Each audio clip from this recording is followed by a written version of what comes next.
I'm Stephen Karis, Chief Architect here at ResolveAI.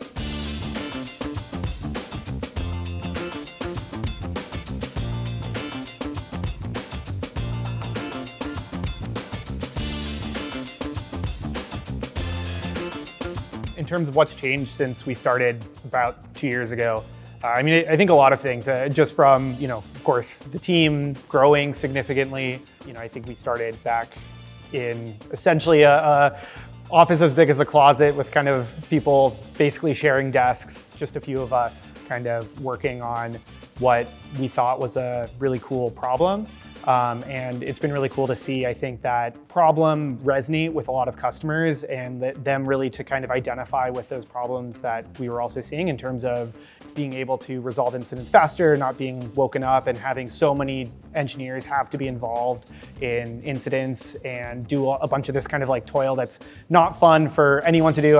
Me personally, having been on call a lot, it's always been very near and dear to me to kind of make these incidents go more smoothly, not have to page other engineers super late at night, wake them up, basically ruin their night to kind of solve problems and be able to kind of do that much more autonomously myself, leveraging AI. Yeah, and to kind of see that really resonate across the market with a bunch of different customers, get to work with a bunch of different customers on kind of building out this product from the beginning. Also just kind of the talent that it's attracted to the company.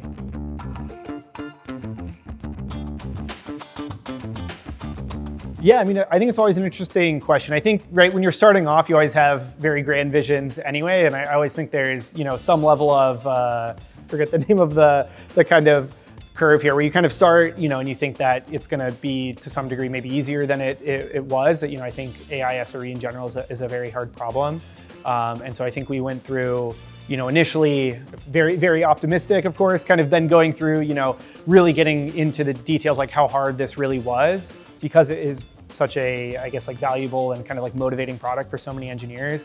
Kind of being able to work through those hard problems has also been really fun. And I think maybe it wasn't the journey that I anticipated necessarily, but I do think that we've kind of come around to like a lot closer to what we were kind of initially thinking.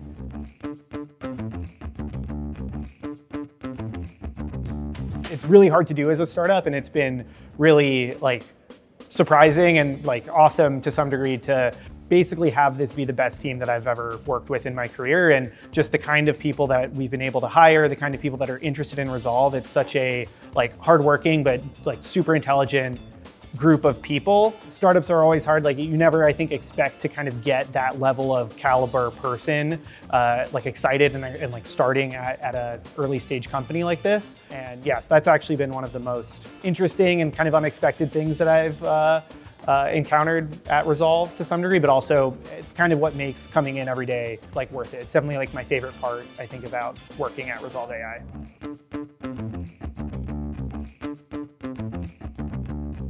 Yeah, if you're thinking about joining ResolveAI, I think there's many reasons to do so. One is, like, I think the problem space is super interesting. We're, I think, at the forefront of a lot of agentic systems and kind of on that bleeding edge of how people are going to be interacting with these AI agents in the future. And I think that's like a really exciting place to be and kind of form what that interaction is going to look like for people. And then also, of course, the team, right? Being able to work day to day with such kind of high caliber, really smart people kind of like raises the bar overall, makes me much better at my job, and kind of being able to grow my career and like grow just my, I guess, abilities because the kind of bar is so high is very motivating and very kind of fun.